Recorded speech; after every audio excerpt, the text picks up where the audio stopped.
Kick back. Relax. It's time for the Unconventional Ufologist.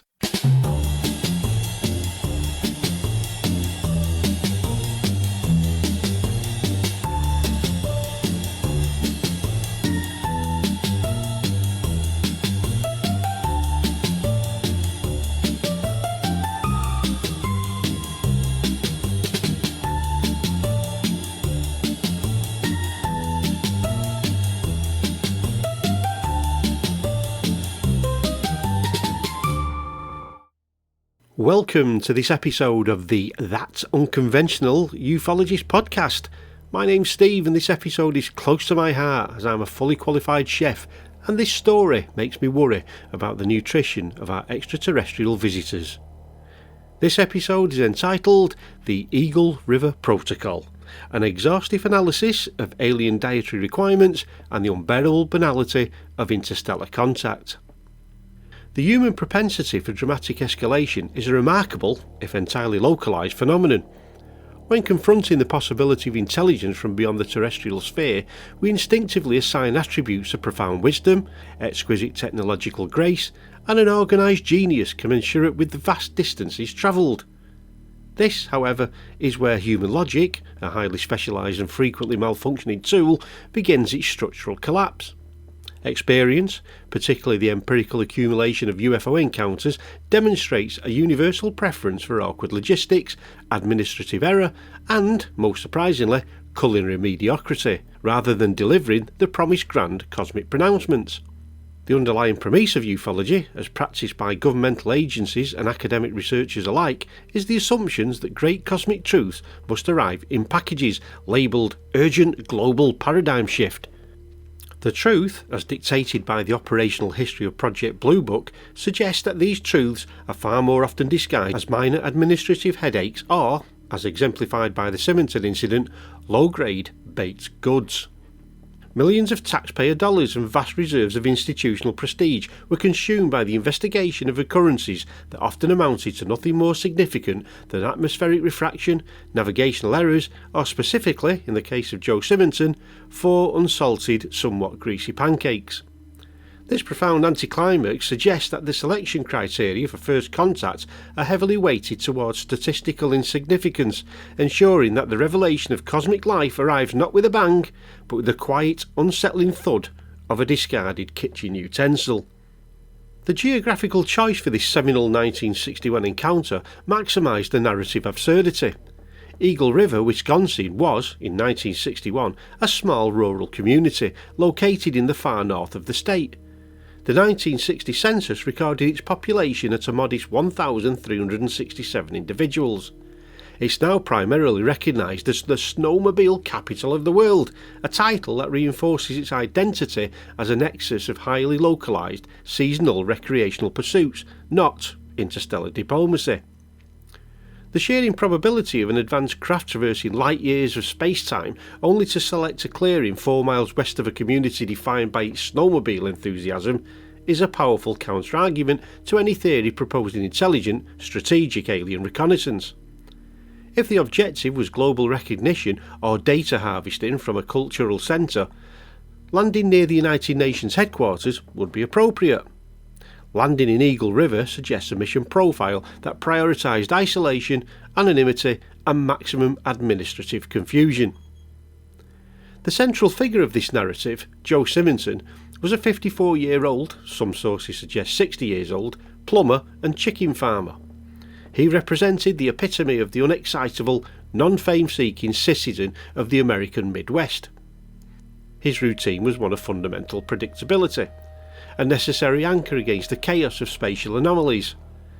The precise moment of contact, around 11 a.m. on April 18, 1961, arrived not during a dramatic late-night vigil or a secluded wilderness trek, but while he was engaged in the supremely domestic and prosaic act of doing some dishes.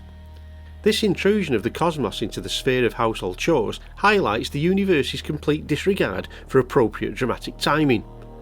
Simonton's placid Midwestern reaction, going outside merely to see what caused the noise, underscores his essential credibility. He was reacting to an interruption and not seeking a revelation. The government's response to unexplained aerial phenomena has historically been characterised by calculated obfuscation rather than scientific clarification. The continuous historical rebranding of the subject from flying discs to unidentified flying objects to the more contemporary unidentified aerial phenomena is a bureaucratic mechanism designed to maintain institutional prestige by ensuring the public never quite catches up to what they're actually seeing.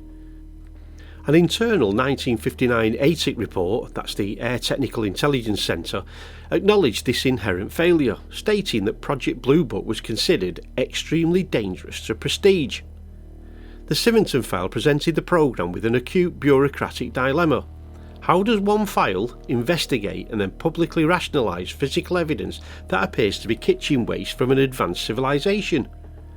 The government, committed to containing phenomena within rigid administrative and military frameworks, struggled immensely with a case that dealt specifically in the bartering of tap water for terrestrial grade carbohydrates. The result is that the core truth of the Simonton Encounter was subsequently buried, not by high-level classification, but by the overwhelming incredulity generated by its own domestic simplicity. The only way to comprehend the event is to accept that the administrative chaos surrounding the case is a natural reflection of the event's own inherent stupidity. The narrative provided by Joe Simonton describes a contact event that defies conventional expectations of grandeur.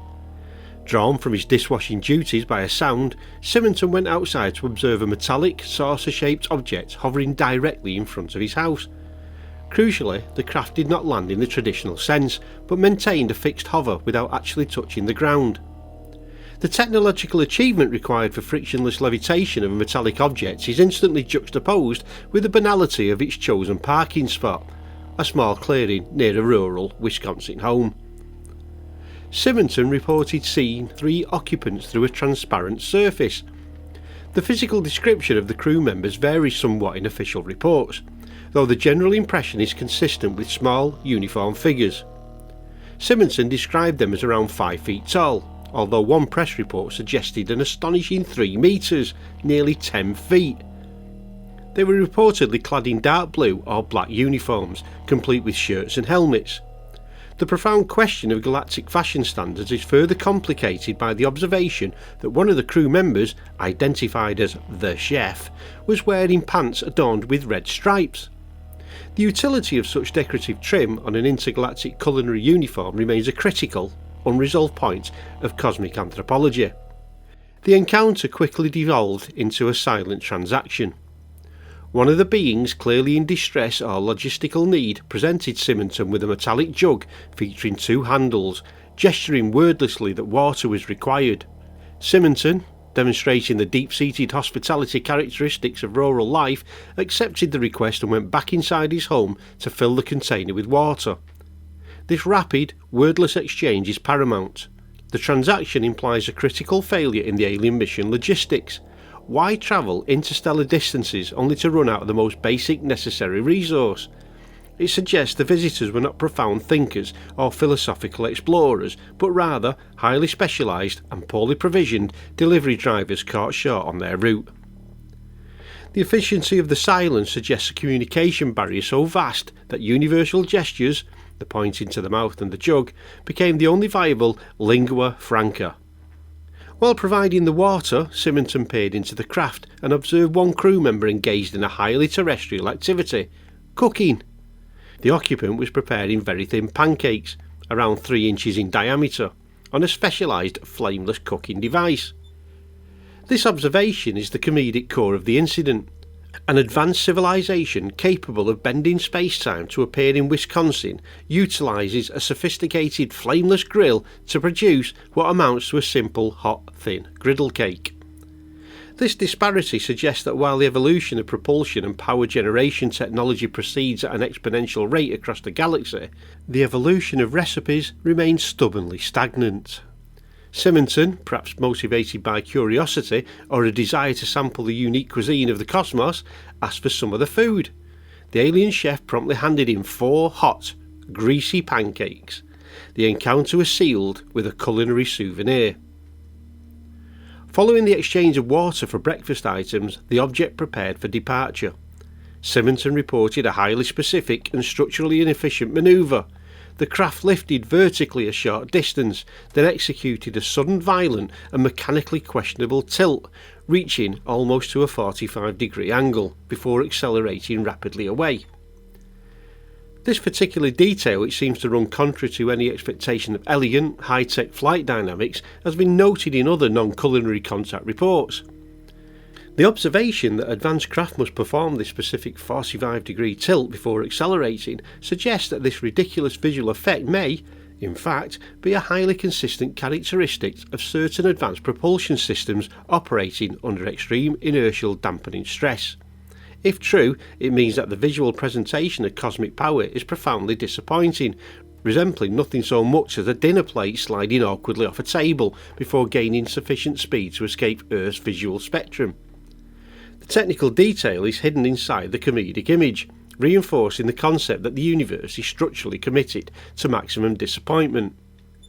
The immediate aftermath of the encounter provided the crucial component that elevated the Simonton case above more anecdotal citing: physical evidence.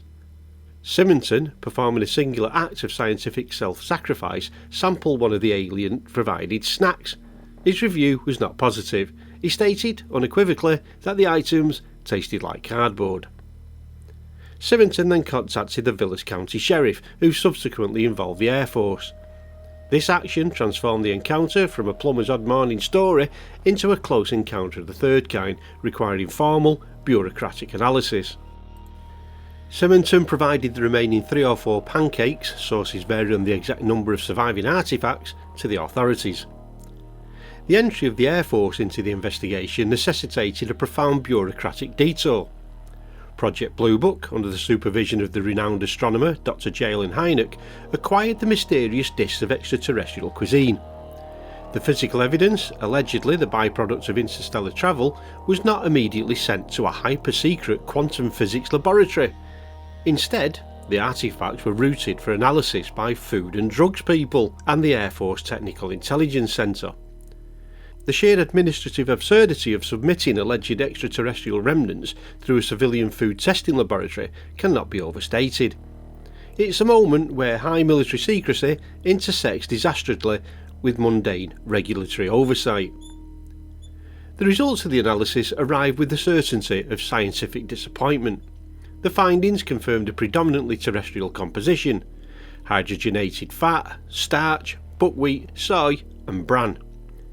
Major Quintanilla of the United States Air Force confirmed the analysis, describing the items as nothing more mysterious than pure buckwheat pancakes.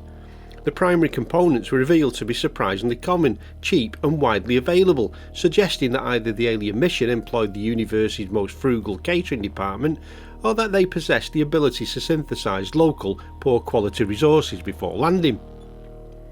The true significance of the analysis lay not in what was present, but what was absent.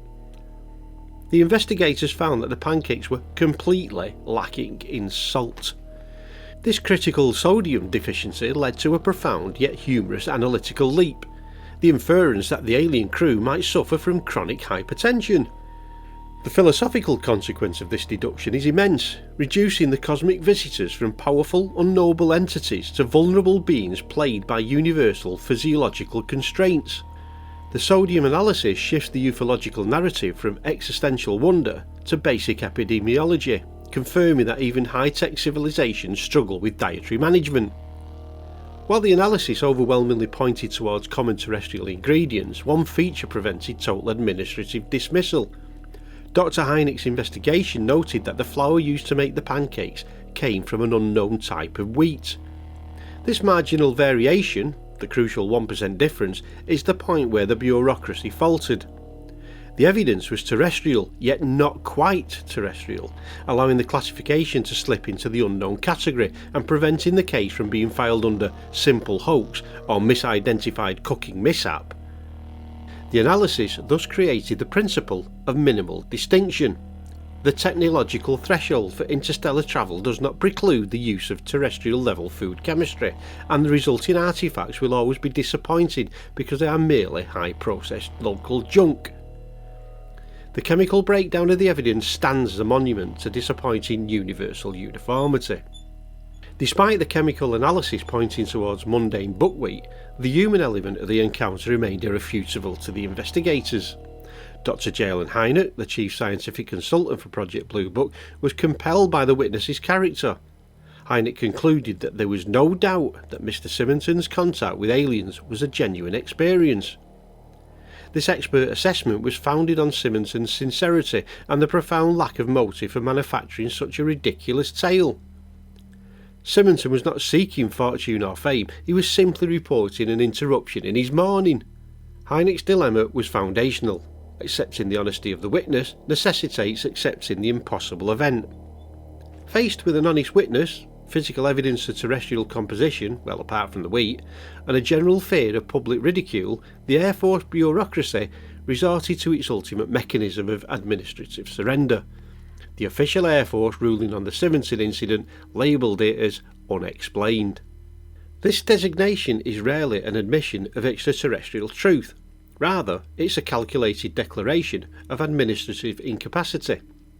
By classifying the case as unexplained, the Air Force was able to close the file without undermining its authority through a public declaration that interstellar visitors subsist on sodium-free buckwheat. This decision reflects the political sensitivity surrounding Project Blue Book, which the ATIC, or the Air Technical Intelligence Centre, already viewed as extremely dangerous to prestige. Admitting pancakes came from space was a catastrophic risk to governmental credibility.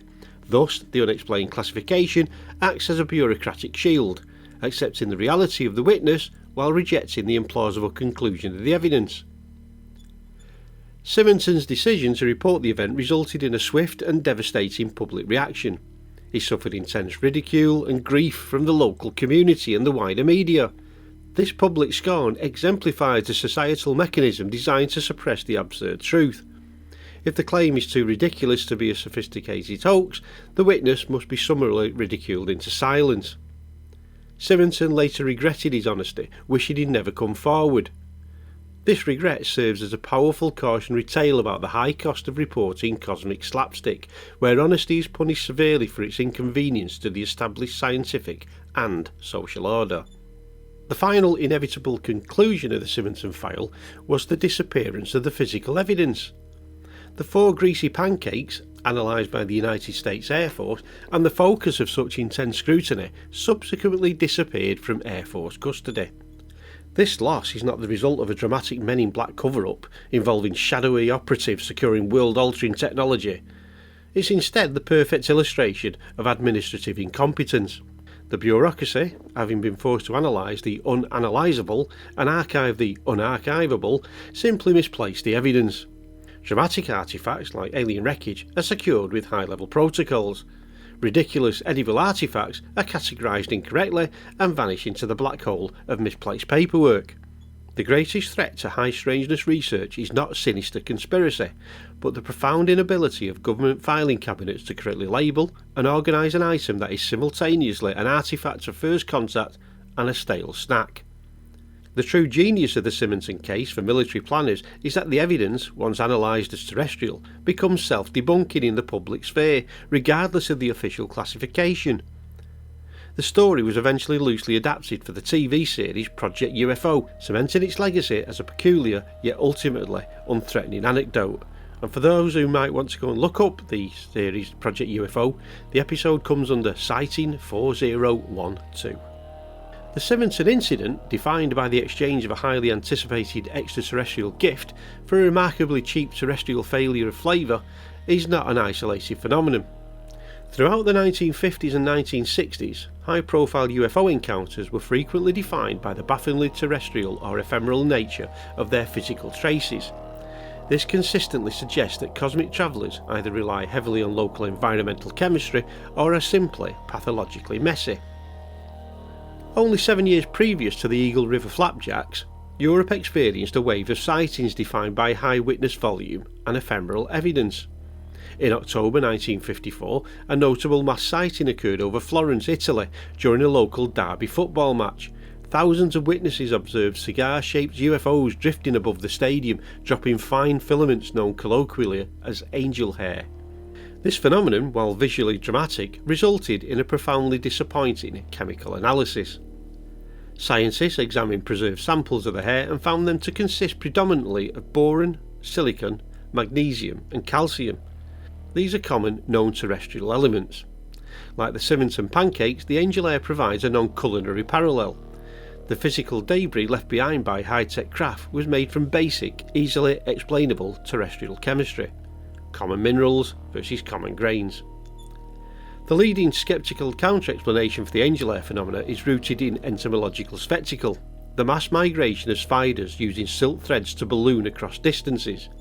This explanation introduces a profound metaphysical indictment that high cosmic drama is structurally indistinguishable from the migratory habits of common arachnids. The Simonton case echoes this indictment. We seek revolutionary technical breakthroughs and we receive a cooking lesson for buckwheat snacks. The angel hair incident demonstrates that we look up and expect visitors to be using borosilicate glass craft, but we must also accept the possibility that we're simply witnessing the byproduct of an aggressive, collective travel itinerary undertaken by mundane terrestrial life forms. The universe, it seems, is unwilling to delineate clearly between advanced physics and natural history.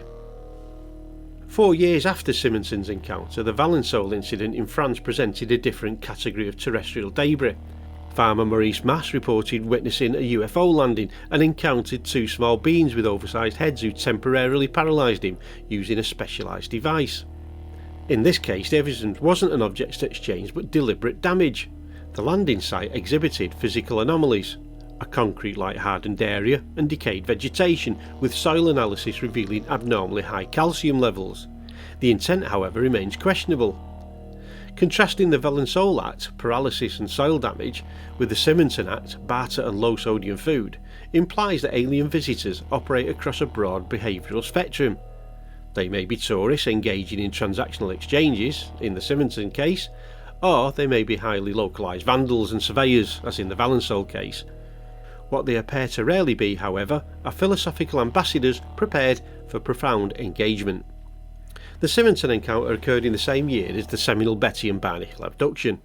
The Hill case defined the high trauma narrative involving claims of being kidnapped, subjected to physical and psychological experimentation, medical examinations focusing on reproductive systems, and received warnings about environmental abuses. The crucial contrast highlights the extreme variability and alleged alien behaviour. The Hills experienced intense psychological violation and medical intrusion. Simonton exchanged tap water for a snack. Simonton was fortunate enough to meet the logistical procurement unit, whose most significant threat was poor quality control on rations rather than the medical research team. This juxtaposition reaffirms that the Simonton incident represents the apex of low-stakes contact, a necessary counterpoint to the more emotionally charged abduction narratives. The terrestrial constraint on extraterrestrial debris is confirmed across multiple international cases. While the craft may possess non-terrestrial propulsion, the inevitable byproducts of interaction, be it trace minerals or kitchen waste, must necessarily rely on, or immediately conform to, local environmental chemistry. If visitors cannot transport vast amounts of exotic matter, they must interact with what's available, ensuring that the resulting evidence will always be disappointing to a species expecting cosmic magic. So in conclusion, the Joe Simonton UFO incident of 1961 stands not as a grand milestone in the history of contact, but as the zenith of low-stakes cosmic interaction. It's a perfect case study in the ufological absurd, a phenomenon defined by nonsensical instances where the high drama of possibility is consistently undercut by the pathetic reality of logistical failure. The story, while fascinating, failed to provide profound answers, failed to produce scientifically exciting evidence, and ultimately failed to maintain bureaucratic integrity when the evidence was simply misplaced. Its enduring success lies precisely in its perfect failure to conform to any satisfying dramatic structure. The analysis of the chemical composition, hydrogenated fat, starch and the absence of sodium, is a cruel cosmic joke.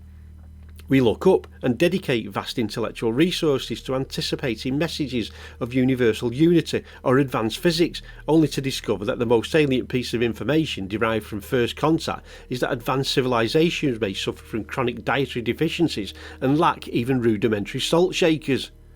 The unsalted cardboard flavoured pancake is not a warning or a message, it's merely a receipt, proof that even advanced civilizations have terrible chefs and worse provisioning departments.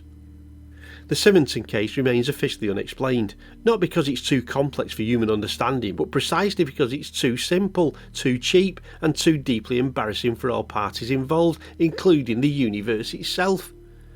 The story endures because it encapsulates the ultimate cosmic truth. Human beings are incapable of processing the sublime intersection of the technological advanced and the utterly pathetic. When the truth finally arrives, it will likely be awkward, transactional, and taste faintly of buckwheat and administrative regret. We look up and hope for revelation, and we're handed a mediocre, low-sodium snack. My name's Steve, and this was That Unconventional Ufologist podcast. Hope you join us again next time round, and see you soon. Take care, and don't forget, keep watching the skies.